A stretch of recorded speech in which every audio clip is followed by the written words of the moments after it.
My name is Ashley Robertson, and I'm 28 years old. 3 months ago, I thought I was the luckiest daughter in the world. Today, I know I was the most manipulated. You think you know your own mother. You think the woman who raised you, who kissed your scraped knees and celebrated your victories, could never be your greatest enemy. You're wrong, and if you stay with me through this story, you'll learn exactly how wrong you can be, and more importantly, how to spot the signs before it's too late. The call came on a Tuesday, March 15th to be exact.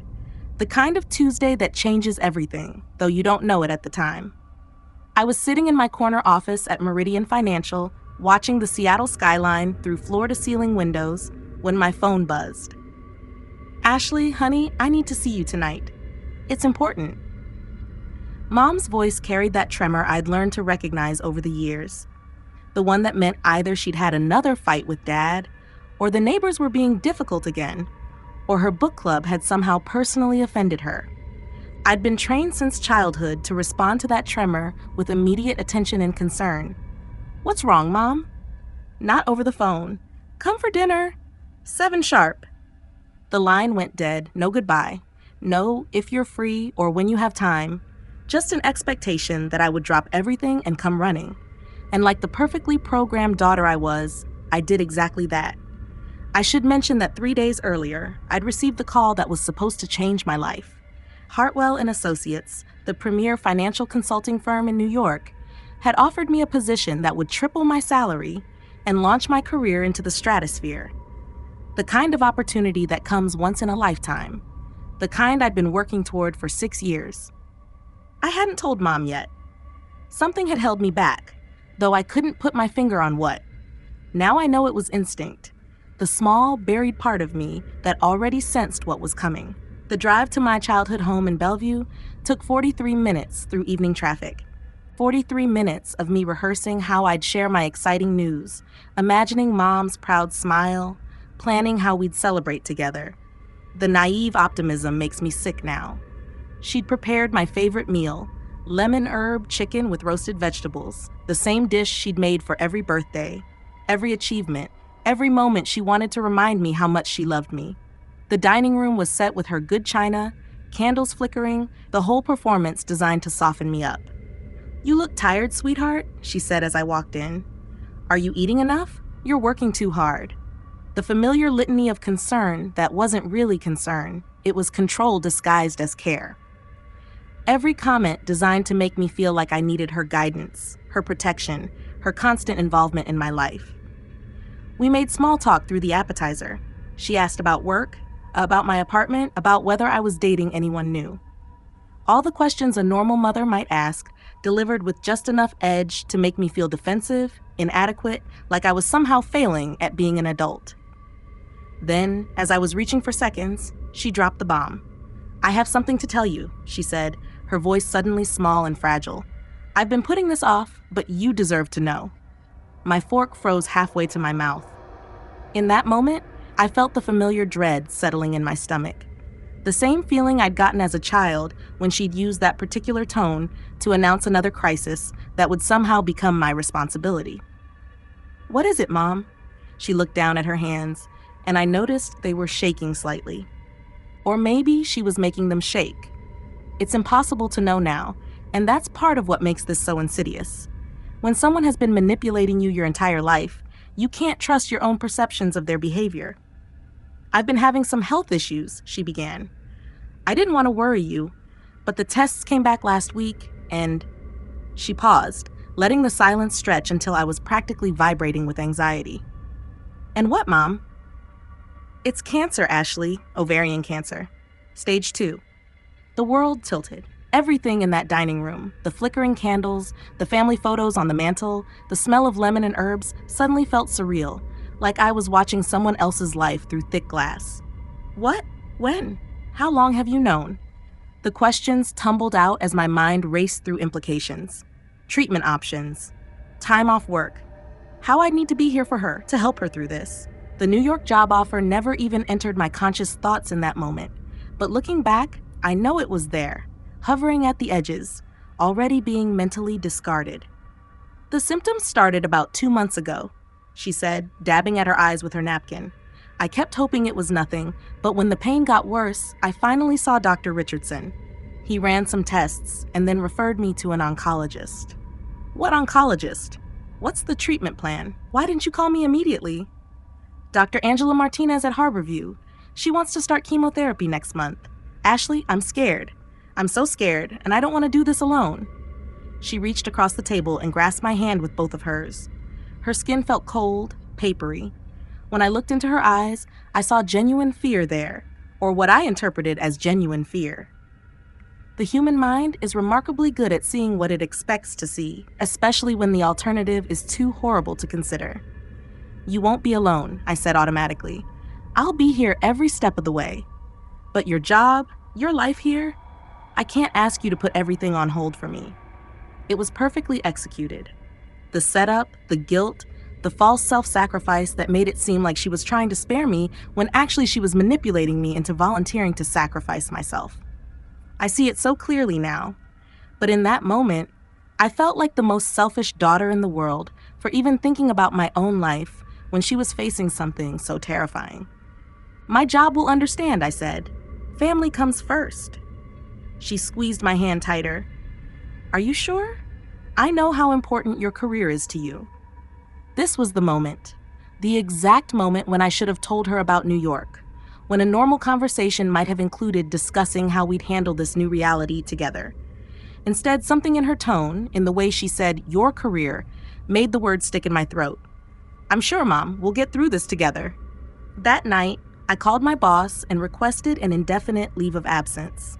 I called the recruiter in New York and turned down the opportunity of a lifetime. I called my landlord and arranged to sublease my apartment. In less than 12 hours, I dismantled the life I'd spent 6 years building. And through it all, a small voice in the back of my head whispered that something wasn't right, that the timing was too convenient, that Mom's tears seemed somehow rehearsed. But I pushed that voice down, buried it under layers of guilt and duty, and the lifelong programming that told me questioning my mother's word was tantamount to betraying her. The next 3 months were a masterclass in psychological manipulation, though I didn't recognize it at the time. I moved back into my childhood bedroom, surrounded by the relics of my teenage years. The participation trophies, the honor roll certificates, the photographs of a girl who had dreams and plans, and a future that stretched out before her like an open road. Mom's chemo appointments were every Tuesday and Thursday. I drove her to every single one, sitting in sterile waiting rooms reading outdated magazines while she received what I believed was life-saving treatment. She'd emerge looking exhausted and nauseated, leaning on my arm as we walked to the car, and I'd feel proud of myself for being there, for being the daughter she needed. The hair loss started in week 3. Watching your mother's beautiful silver hair fall out in clumps is devastating under normal circumstances. When you believe it's happening because poison is being pumped into her body to save her life, it's unbearable. I held her while she cried, rubbed her shoulders when the nausea kept her up at night, and felt grateful that I'd been there to make this easier for her. She'd always been particular about her appearance, but the cancer seemed to make her hypersensitive to how she looked. She bought expensive scarves and wigs, spent hours in front of the mirror trying to make herself look normal again. I encouraged her, told her she was beautiful, helped her choose which headwear looked best with her outfits. The weight loss was gradual but steady. She'd always been petite, but now she looked fragile, almost translucent. Her clothes hung loose on her frame, and she developed a habit of wrapping herself in oversized sweaters that made her look like a child playing dress-up in adult clothes. I feel like I'm disappearing, she told me one evening as we sat on the couch watching old movies. Like the cancer is eating away at everything that makes me me. You're not disappearing, I assured her. You're fighting. You're the strongest person I know. She smiled at that, a sad, fragile smile that broke my heart. I don't feel strong. I feel like I'm barely holding on. Some days, the only thing that gets me through is knowing you're here. The guilt was crushing. Every day, I woke up thinking about the life I'd given up, the opportunities I was missing, the future I'd put on indefinite hold. And every day, I hated myself for those selfish thoughts. What kind of daughter thinks about her career when her mother is fighting for her life? But the isolation was perhaps the worst part. Mom's condition became the center of our universe, the lens through which every decision was filtered. We couldn't make plans because we never knew how she'd feel. We couldn't have people over because she was immunocompromised. We couldn't talk about anything else because everything else seemed trivial in comparison. My friends stopped calling after a few weeks of canceled plans and one-word text responses. My colleagues sent well-meaning cards and flowers, but gradually those stopped too. The world moved on without me while I sat in that house, watching my mother waste away and feeling simultaneously like a saint and a prisoner. The financial strain was significant too, though we didn't talk about it directly. Mom's insurance covered most of the treatment costs, but there were copays, prescription expenses, and the cost of all the supplements and organic foods she insisted would help her healing process. I paid for everything without question. It seemed obscene to worry about money when someone's life was at stake. By month 2, I'd gone through most of my savings. By month 3, I was using credit cards to cover our daily expenses. But what was money compared to my mother's life? What was financial security compared to being able to look myself in the mirror, knowing I'd done everything possible to help her through this? The turning point came on a Thursday in June. Mom had been particularly sick after her treatment that week, spending most of the day in bed, barely able to keep down water. I'd been running back and forth between her room and the kitchen, bringing her ice chips and crackers, adjusting her pillows, monitoring her temperature. Around 3 in the afternoon, I realized we were out of her anti-nausea medication.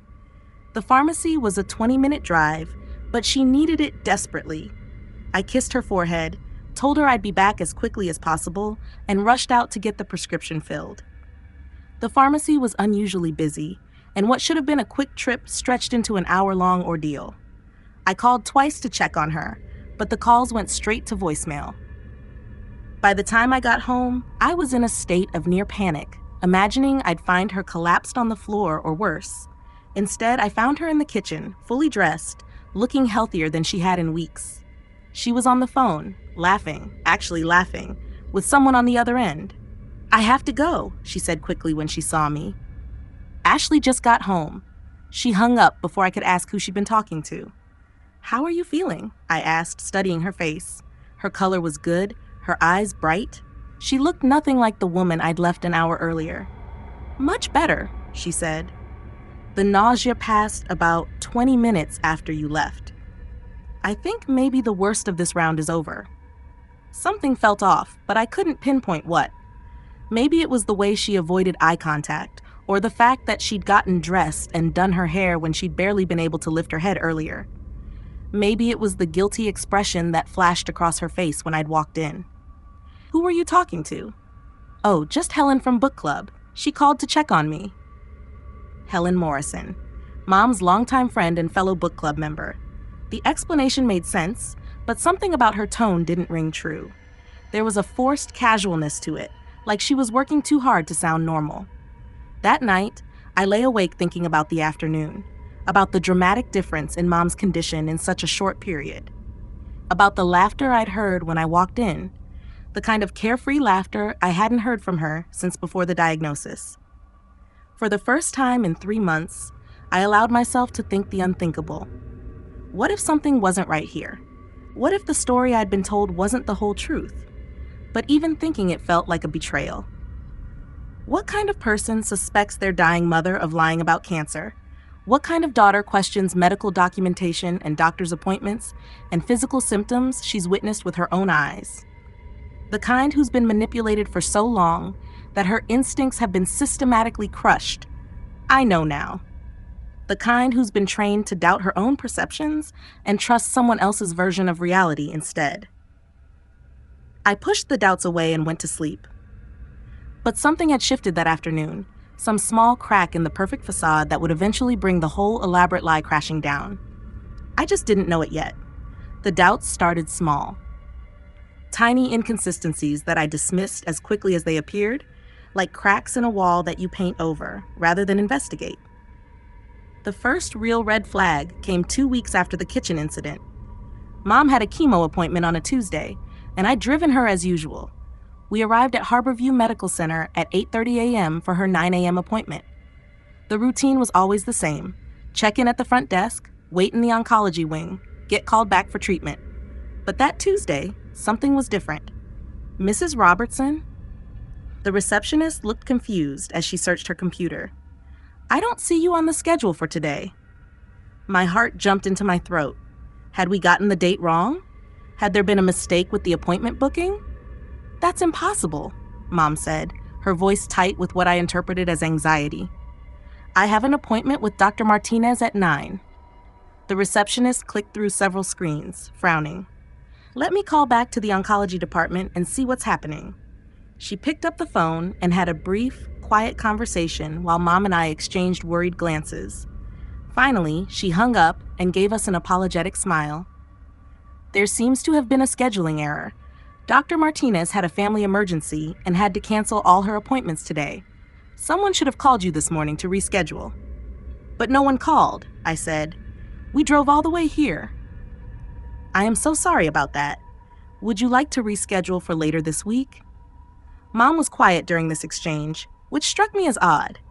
If I'd been expecting life-saving treatment and been told it was canceled due to a communication error, I would have been upset, frustrated, demanding to speak to someone who could fix the situation immediately. Instead, Mom just nodded and said she'd call later to reschedule. In the car afterward, I brought up how surprisingly calm she'd been. I guess after 3 months of this, you learn to roll with the punches, she said.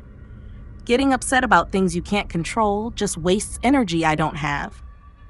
It was a reasonable explanation, admirable even, but something about her reaction nagged at me for the rest of the day.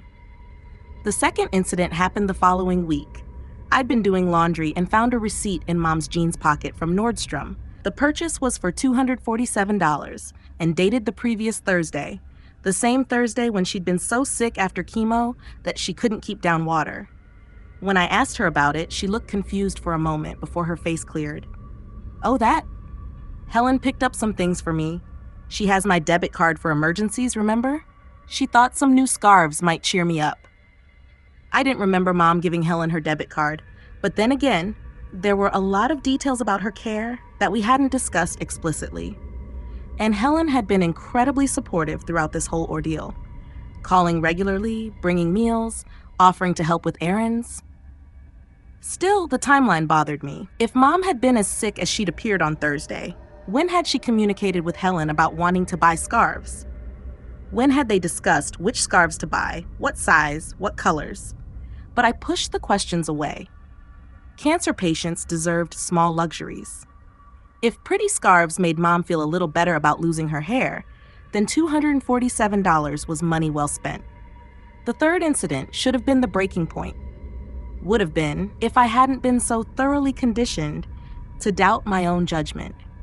It was a Saturday morning in early July. Mom had been having a particularly rough week, spending most of her time in bed, claiming the fatigue was worse than usual. I'd been playing nursemaid around the clock, bringing her meals on trays, helping her to the bathroom, even sleeping in the chair beside her bed some nights when she said she was scared of being alone. That Saturday, I'd run to the grocery store to pick up ingredients for homemade chicken soup, something she'd specifically requested, and one of the few foods she said she could still tolerate. The store was crowded, and the trip took longer than expected. I was gone for almost 2 hours. I came home to find Mom's bed empty and the shower running.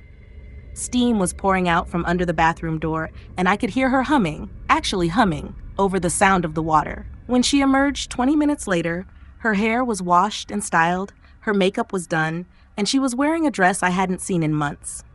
She looked vibrant, healthy, nothing like the fragile woman who'd been too weak to sit up that morning. You look amazing, I said, and I meant it. Are you feeling better? Much better, she said, but there was something in her eyes, a flicker of something that might have been panic. I thought maybe if I made an effort to get ready, it would help me feel more normal. That's great, Mom. Do you want to come downstairs for lunch? Maybe eat at the table instead of in bed? Actually, she said, glancing at her watch, I'm feeling a little tired again. I think I should rest." And just like that, the vibrant woman disappeared. Her shoulders slumped, her face took on that gray pallor I'd become accustomed to, and she moved slowly back to her bed like someone twice her age. But she smelled like expensive perfume, and her nails were freshly painted a shade of red I'd never seen before. I stood in that hallway for a long time after she closed her bedroom door, trying to make sense of what I'd witnessed. The transformation had been so complete, so dramatic, that it felt like I'd seen two different people occupying the same body. For the first time, I allowed myself to seriously consider the possibility that something was very, very wrong. That night, after Mom had gone to sleep, I did something I'd never done before. I went through her things. It felt like the ultimate violation, like the kind of betrayal that would destroy our relationship if she found out. But the alternative, continuing to ignore the mounting evidence that things weren't as they seemed, felt even worse. I started with her purse, searching for anything that might explain the inconsistencies I'd been noticing. What I found was a wallet full of receipts from restaurants, clothing stores, and a day spa, all dated during the past 3 months. All for amounts and activities that seemed inconsistent with someone undergoing chemotherapy. There was a receipt from Romano's, an upscale Italian restaurant, dated 3 weeks earlier. The bill was for 2 people and included wine, something Mom had told me she couldn't tolerate since starting treatment. There was a receipt from a nail salon, dated the previous Tuesday. The same Tuesday when she'd supposedly been too nauseated to eat breakfast. There was a receipt from Macy's for over $300, dated during a week when she'd claimed to be having severe bone pain that made it difficult to walk. Each receipt was like a small bomb exploding in my chest. Individually, they could all be explained away. Maybe she'd been having a good day. Maybe someone had taken her out to cheer her up. Maybe the dates were wrong. But together, they painted a picture that made my stomach turn. I put everything back exactly as I'd found it and went to my room. But sleep was impossible. Instead, I lay in bed staring at the ceiling, trying to reconcile the woman I'd been caring for with the evidence I'd just discovered. By morning, I'd convinced myself I was being paranoid. People with cancer were allowed to have good days. They were allowed to treat themselves, to try to maintain some normalcy in their lives. The receipts didn't prove anything except that Mom was trying to cope with an impossible situation in whatever way she could. But the seed of doubt had been planted, and it was growing. The breaking point came 3 days later. Mom had asked me to drive her to a follow-up appointment with Dr. Martinez. Nothing unusual about that. We'd done it dozens of times over the past 3 months. But this time, as we were walking into the medical center, I noticed something that stopped me in my tracks. "Mrs. Robertson," a nurse was waving at us from across the lobby. "Are you here for your volunteer shift?" Mom froze. Actually froze, like someone had hit a pause button. "Volunteer shift?" I repeated, looking between Mom and the nurse. The nurse looked confused. "Aren't you here for the patient advocacy program? You've been so wonderful with the newly diagnosed patients." "I think you have me confused with someone else," Mom said quickly. "We're here for my treatment appointment." But the nurse was shaking her head. "No, I'm sure it's you. You've been coming in every Tuesday and Thursday for the past month. Mrs. Patterson specifically mentioned how helpful you've been in the support group sessions." The world tilted on its axis. Every Tuesday and Thursday, the same days Mom was supposedly receiving chemotherapy. "There must be some mistake," I said, my voice sounding strange even to my own ears. The nurse looked embarrassed. "Oh, I'm so sorry. I must have you confused with someone else." But she didn't look confused. She looked certain. And Mom looked like she wanted to disappear into the floor. We rode the elevator up to the oncology floor in complete silence. I was processing what had just happened, trying to make it make sense, while Mom stared at the floor numbers like they held the secrets of the universe. When we reached Dr. Martinez's office, Mom checked in at the reception desk while I sat in the waiting area, my mind racing. The receptionist seemed surprised to see her. "Mrs. Robertson, I don't have you down for an appointment today." "We scheduled this last week," Mom said, but her voice lacked conviction. "Let me check with Dr. Martinez's nurse." 5 minutes later, a different nurse appeared. "Mrs. Robertson, Dr. Martinez is with a patient right now, but she wanted me to ask, "What did you need to discuss today? Your last labs all came back normal, and your treatment plan is on track." "Treatment plan?" I stood up before I could stop myself. "What treatment plan? What labs?" The nurse looked confused. "Mrs. Robertson has been doing wonderfully. Her response to treatment has been better than expected. We're actually considering reducing the frequency of her visits since she's been so stable." I felt like I was drowning. What treatment? What exactly has my mother been receiving? Now the nurse looked genuinely puzzled. "Are you asking about the counseling sessions or the nutritional support program?" "The chemotherapy," I said. "I'm asking about the chemotherapy for her ovarian cancer." The silence that followed was the loudest sound I'd ever heard. The nurse looked at Mom, then at me, then back at Mom. "Mrs. Robertson, I think there might be some confusion. You're not a chemotherapy patient. You've been participating in our wellness and support programs for people dealing with health anxiety." The words hit me like a physical blow. Health anxiety, not cancer, not chemotherapy, not dying. Health anxiety. That's not. I started, but the words died in my throat as I looked at Mom's face. She wasn't confused or surprised. She wasn't demanding to speak to Dr. Martinez to clear up this terrible misunderstanding. She looked guilty, caught, terrified. "I can explain," she whispered, but I was already walking away, already pushing through the doors of the medical center, already gasping for air in the parking lot, like someone who'd been underwater for too long. Behind me, I could hear Mom calling my name, but I didn't stop. I couldn't stop.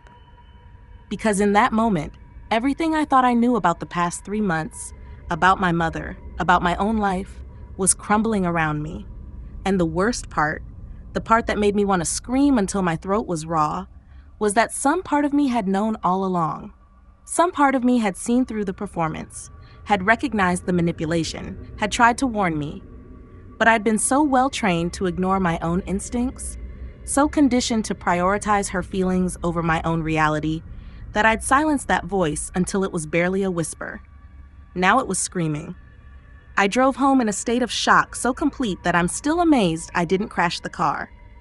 My hands were shaking on the steering wheel, my vision kept blurring, and every few seconds my brain would try to process what had just happened and then short-circuit like an overloaded electrical system.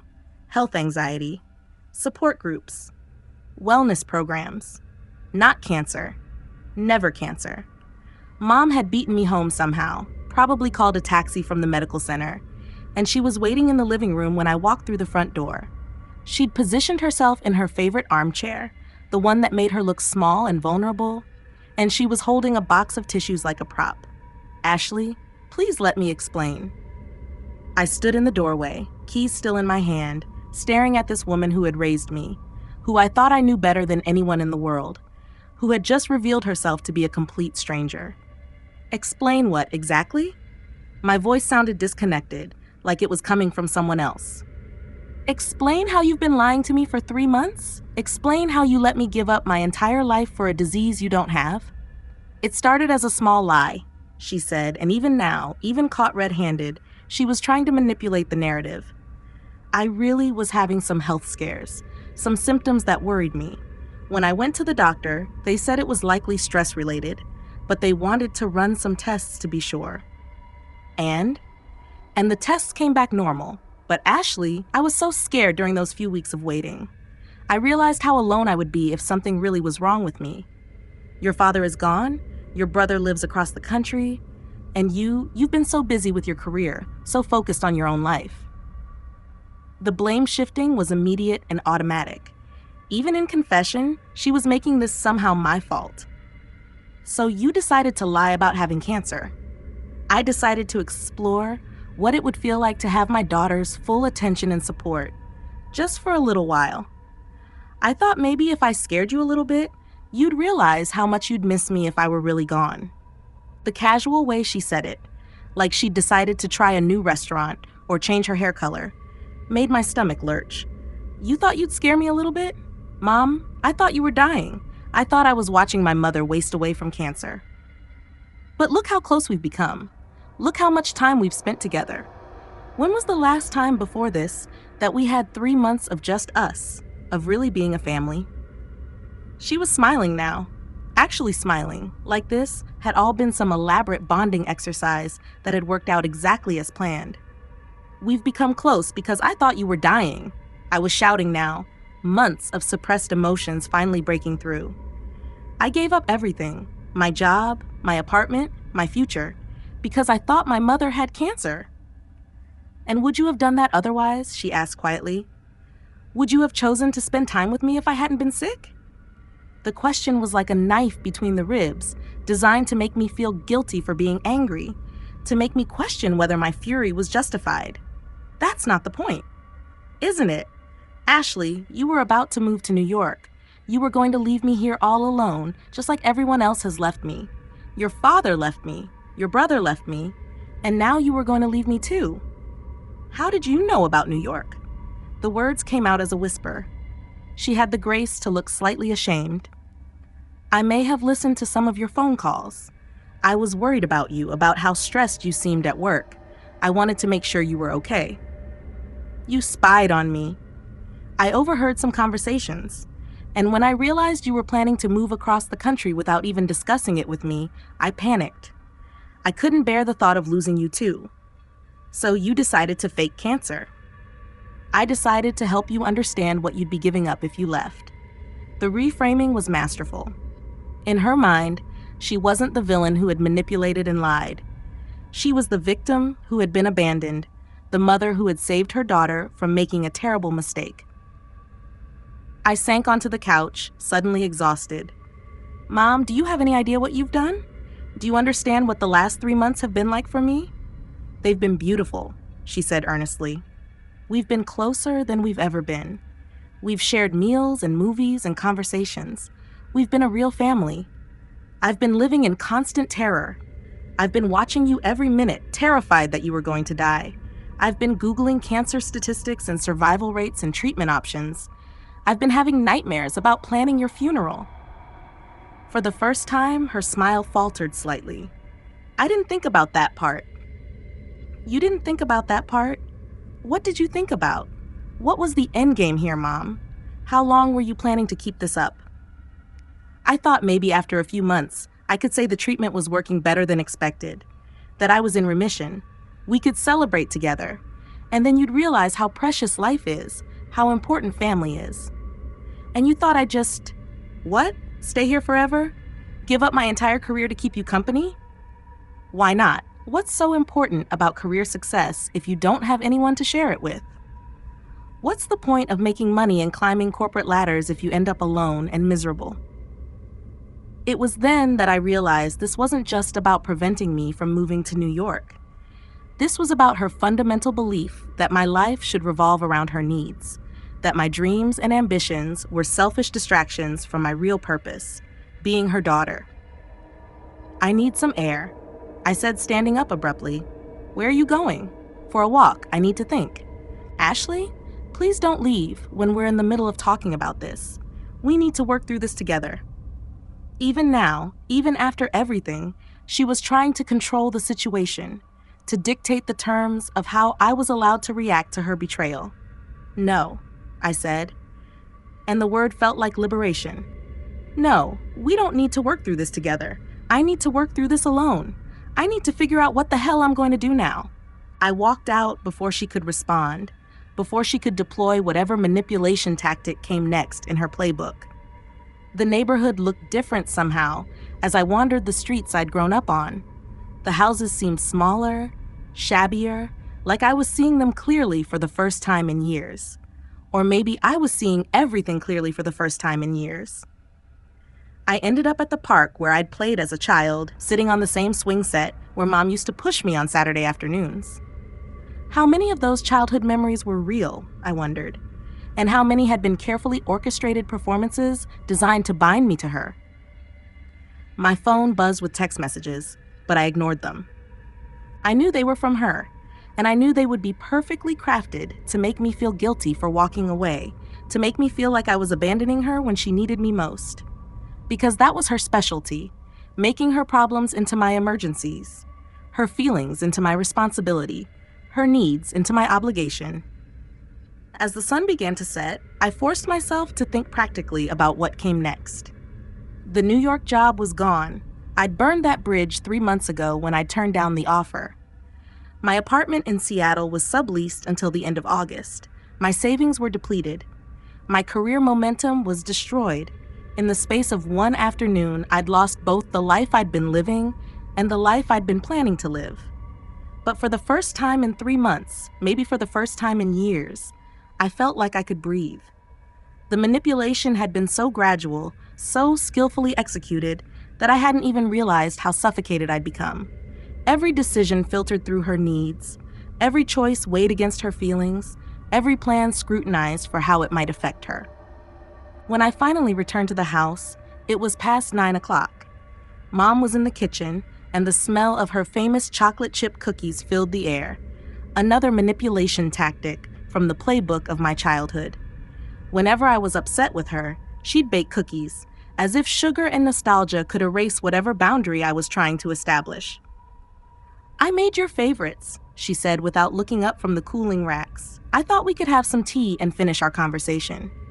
I leaned against the doorframe, studying her. How had I never noticed how calculated her gestures were?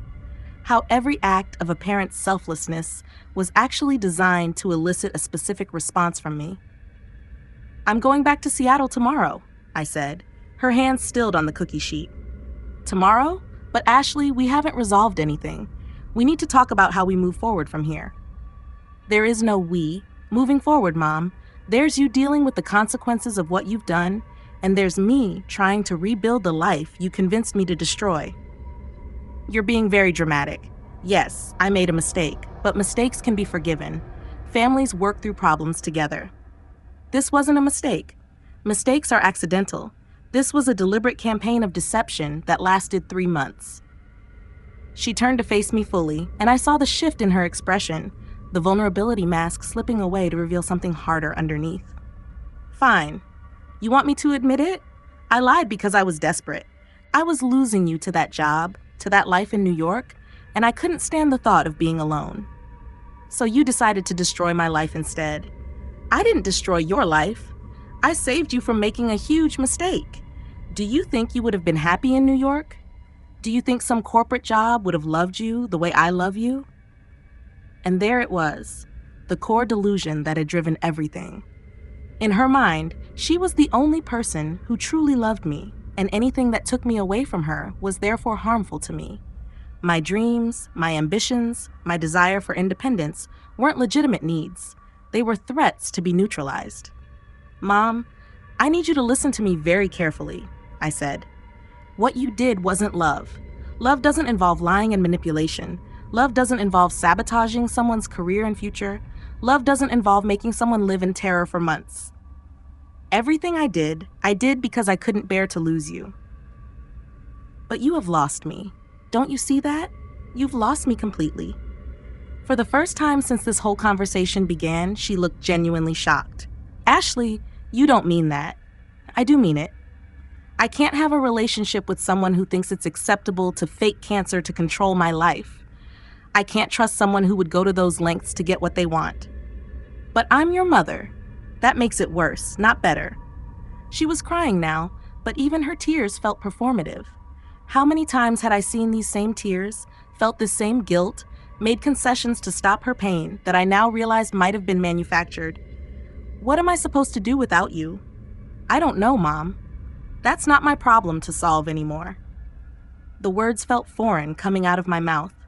For 28 years, her problems had been my problems. Her feelings had been my responsibility. Her needs had been my priority. Breaking that pattern felt like learning to speak a new language. "You can't just abandon me." "I'm not abandoning you. I'm setting boundaries. There's a difference." But even as I said it, I wasn't sure I believed it. The line between self-preservation and abandonment had been so blurred in our relationship that I couldn't see it clearly anymore. What I did know was that I couldn't stay in that house for another night. I couldn't continue to be surrounded by the props of her elaborate performance. The pill bottles filled with vitamins, the wigs she'd never needed, the medical appointment cards for treatments she'd never received. I spent that night in a hotel near the airport, using one of my few remaining credit cards to pay for a room I couldn't afford. It felt like the first honest transaction I'd made in months. Spending my own money, making my own choice, sleeping in a bed that didn't come with emotional strings attached. But freedom, I was learning, doesn't feel liberating at first. It feels terrifying. Without the structure of mom's needs to organize my days around, without the constant crisis management that had become my full-time job, I felt unmoored. Who was I when I wasn't being someone's caregiver? What did I want when I wasn't trying to anticipate someone else's desires? I called my old boss the next morning, hoping against hope that my leave of absence could be converted back into active employment. The conversation was awkward. How do you explain that the family emergency that necessitated your departure was fabricated? But my reputation had been solid enough that they were willing to bring me back in a reduced capacity. It wasn't the career trajectory I'd been on before, but it was a lifeline, a chance to start rebuilding some semblance of professional identity. Getting my apartment back was more complicated. The sublease wasn't up for another month, and I didn't have the money for a security deposit on a new place. I ended up staying with my college roommate, Jessica, sleeping on her couch and trying to explain why I disappeared from everyone's life for 3 months, only to suddenly reappear with no money, no job prospects, and a story that sounded too bizarre to be true. "So your mom just lied about having cancer?" Jessica asked over coffee one morning, her voice carefully neutral. "For 3 months, complete with fake medical appointments, fake symptoms, fake treatments." She struggled for words. "I mean, that's sociopathic behavior, Ashley." Hearing someone else name it, sociopathic, was both validating and terrifying. It meant I wasn't crazy for feeling violated and manipulated. But it also meant I had to accept that the woman who raised me was capable of elaborate, calculated cruelty. I keep second-guessing myself, I admitted. Like, maybe I'm overreacting. Maybe she really was scared and just handled it badly. "Ashley," Jessica's voice was firm. "Normal people don't fake cancer. Period. Scared people don't usually become master manipulators. This isn't a case of poor judgment or bad communication. This is deliberate psychological abuse." The word abuse made me flinch. Abuse was what happened to other people, in other families. Abuse involved shouting and hitting and obvious cruelty. It didn't involve homemade cookies and concerned phone calls and elaborate caregiving performances. But as I started reading about emotional manipulation and psychological abuse, I began to recognize patterns that extended far beyond the cancer lie. The way Mom had always made me feel guilty for having my own interests. The way she'd consistently undermined my confidence in my own judgment. The way she'd positioned herself as the only person who truly understood me, truly loved me, truly had my best interests at heart. The cancer deception wasn't an aberration. It was an escalation of a dynamic that had been in place for my entire life. The hardest part was accepting that I'd been complicit in my own manipulation. Not because I was stupid or weak, but because I'd been trained from childhood to prioritize her emotional needs over my own reality. I'd learned to doubt my own perceptions, to feel guilty for setting boundaries, to measure my worth by how well I could anticipate and meet her needs. Unlearning those patterns was like learning to walk again after a major injury. Every instinct told me to call her, to check on her, to make sure she was okay. Every day that passed without contact felt like a betrayal of everything I'd been taught about being a good daughter. But I didn't call. Because for the first time in my adult life, I was prioritizing my own healing over someone else's feelings. And slowly, incrementally, I began to remember who I was underneath all those layers of conditioning. 6 months after I discovered the truth, I was starting to feel like a person again, instead of a collection of other people's expectations. It hadn't been easy. The financial recovery alone took months. Rebuilding my savings, repairing my credit, finding a decent apartment I could afford on my reduced salary. But the emotional recovery was even more complex, like trying to untangle 28 years of psychological conditioning while also learning to function as an independent adult.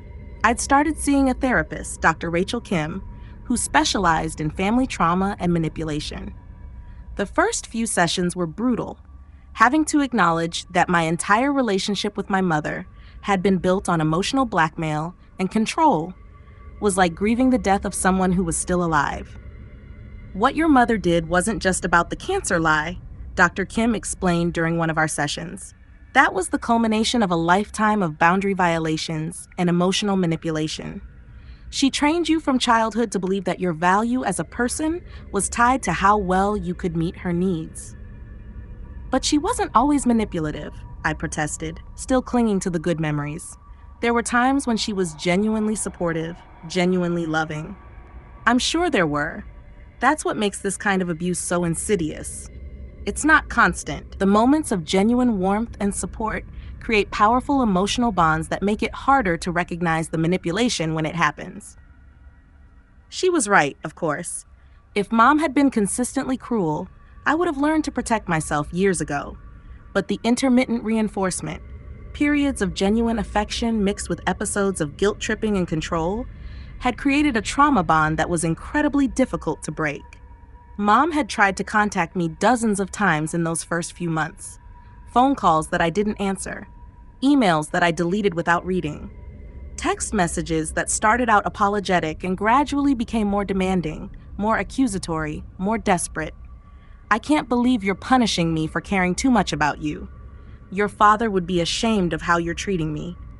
I gave you the best years of my life, and this is how you repay me?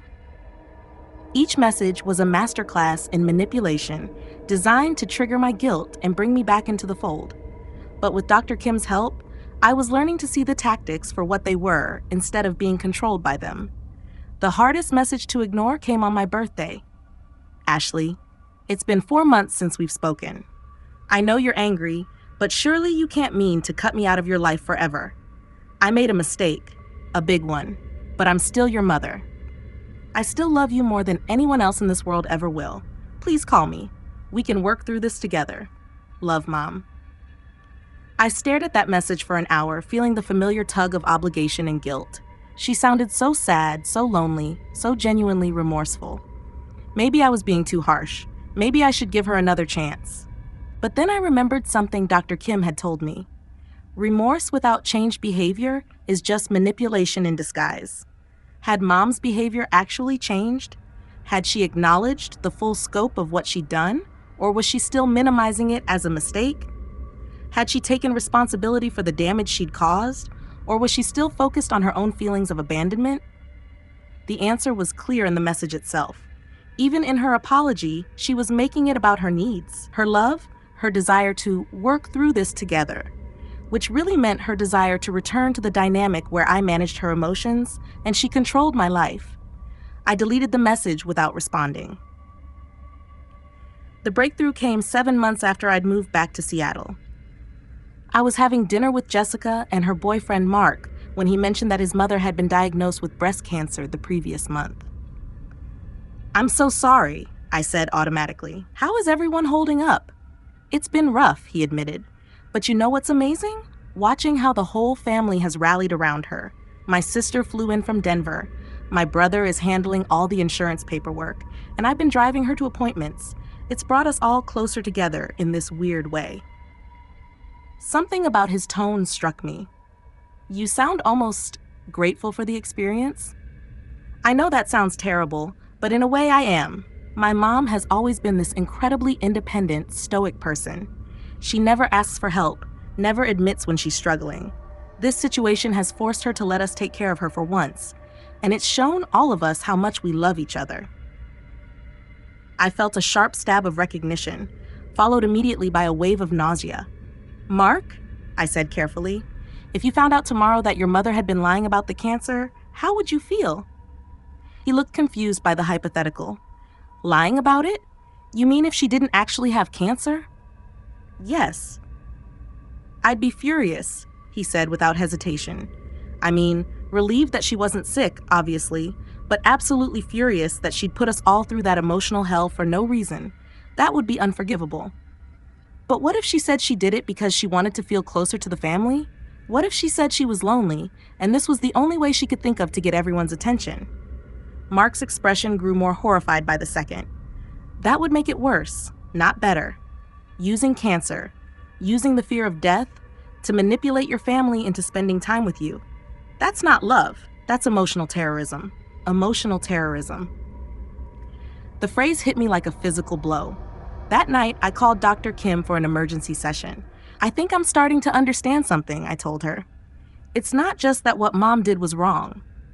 It's that even if her motivations were understandable, the method she chose reveals something fundamental about how she sees relationships.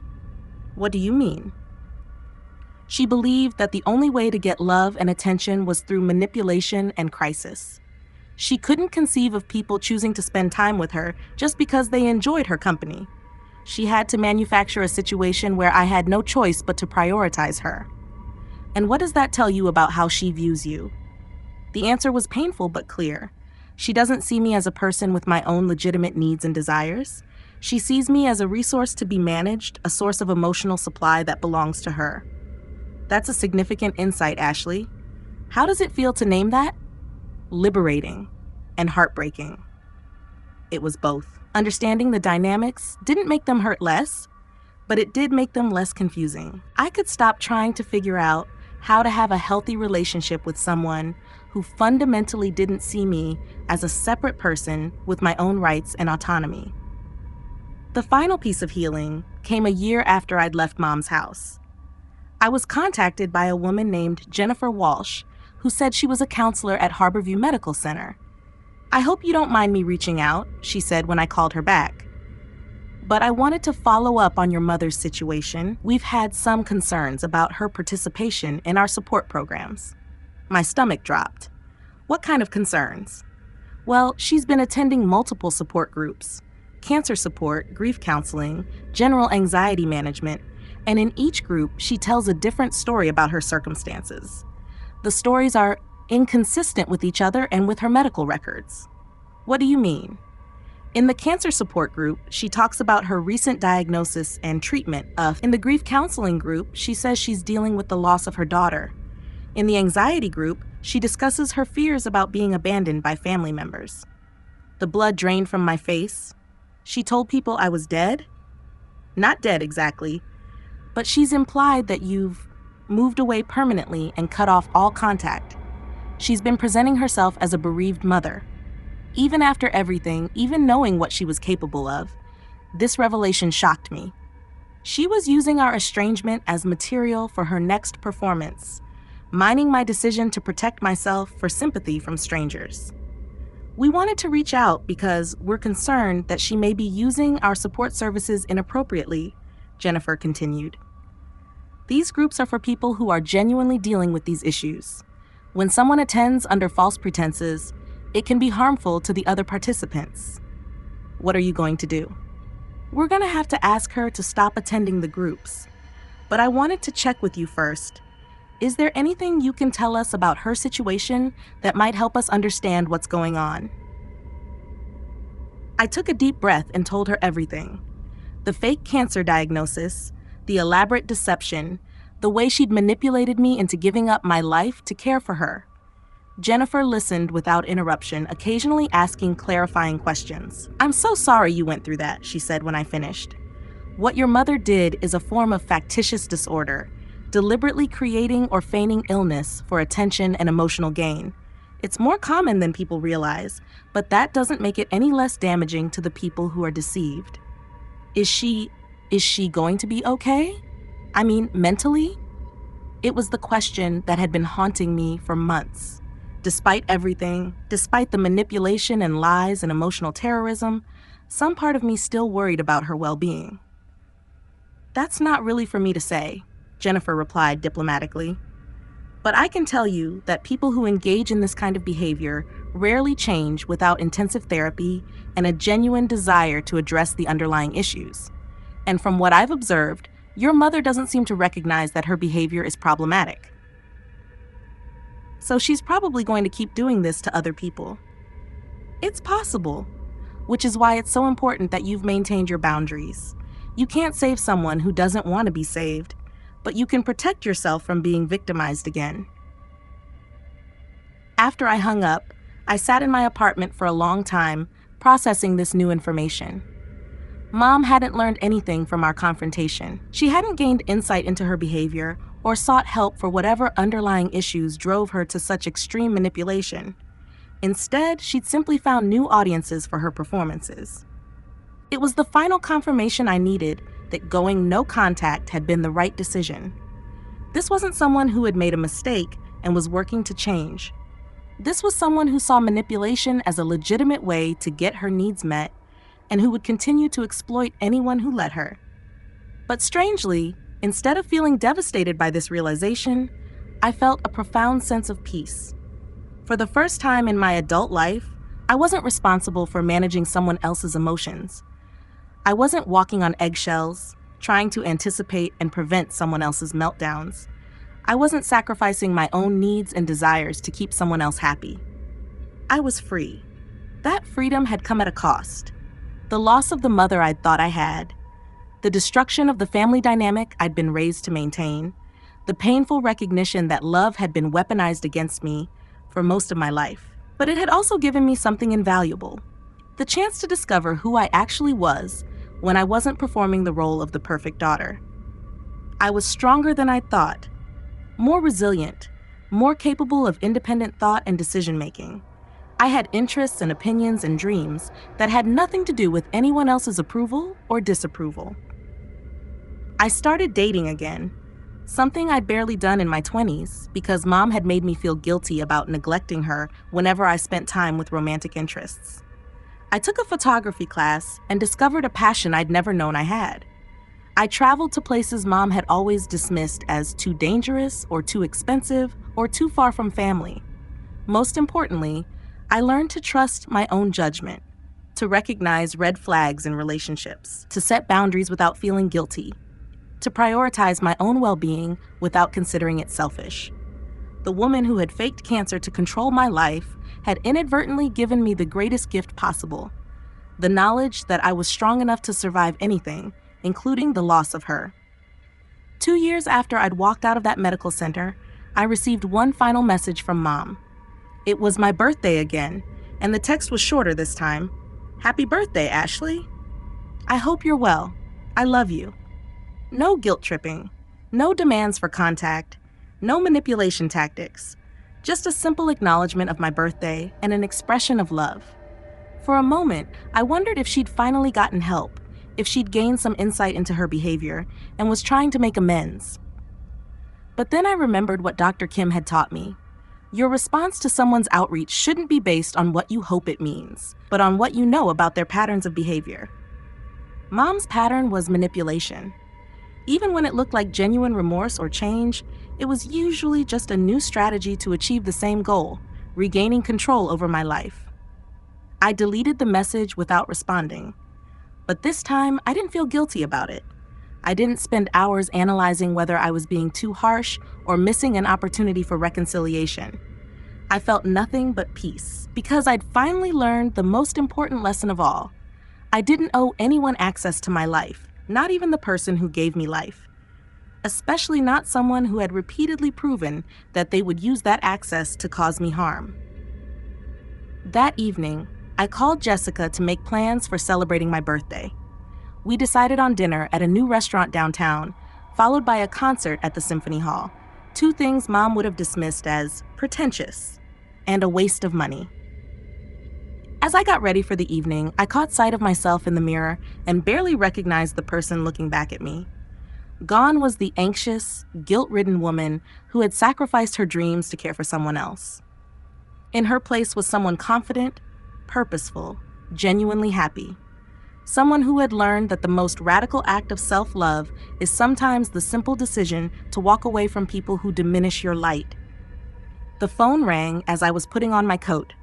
For a split second, my old instincts kicked in, and I worried it might be Mom, that somehow she'd found a way to reach me despite my changed number. But it was Jessica, calling to say she was running a few minutes late. "No problem," I said, surprising myself with how genuinely relaxed I sounded. "I'll meet you there." As I walked out of my apartment and into the cool Seattle evening, I realized something profound. For the first time in my life, I wasn't afraid of my phone ringing. I wasn't constantly braced for the next crisis, the next emergency, the next emotional manipulation disguised as love. I was just a woman going out to celebrate her birthday with a friend who actually cared about her happiness. It was the kind of simple, uncomplicated joy that I'd never thought possible. And it was worth every painful step it had taken to get here. The last thing I want to say to anyone who recognizes their own story in mine is this: you deserve better than love that comes with conditions, manipulation, and emotional terrorism. You deserve relationships built on mutual respect, genuine affection, and the freedom to be yourself without fear of abandonment or punishment. Sometimes the people who claim to love us most are the ones who damage us most deeply. Sometimes the most loving thing you can do, for them and for yourself, is to walk away. And sometimes walking away isn't abandonment. Sometimes it's survival.